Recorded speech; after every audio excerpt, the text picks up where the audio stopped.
ГСП онлайн. Городские новости сейчас. В воскресенье 17:00 универсальный спортивный комплекс первенства города по мини-футболу играет вторая лига «Орион» против «Мониторинг Групп». В данный момент они возглавляют турнирную таблицу. На счету каждой 8 матчей, 8 побед. Ранее команды встречались в рамках Кубка второй лиги. Тогда в декабре их борьба окончилась со счетом 4-1. Победил «Мониторинг». Мы разбирали игру, мы готовились, изучали даже игроков, которые очень давно играют, которые более опытные. Старались играть с ними лично. Лидер обозначается с первых минут. «Мониторинг» выступает с привычной тактикой нападения. «Орион» предпочитает игру от обороны. Стартовая половина матча за «Мониторингом». Счет 4-1. Во втором тайме ничего не меняется. Парни в черных футболках продолжают громить оппонента. Результат 8-2. Победа за «Мониторинг Групп».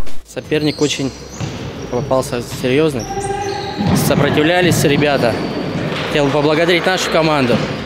19 апреля обе команды вновь выйдут на паркет. Теперь им предстоит сыграть в полуфинале Кубка второй лиги. Их соперники – Северпласт Групп и Транснефть Север-2. Подробное расписание будет в нашей группе социальной сети ВКонтакте.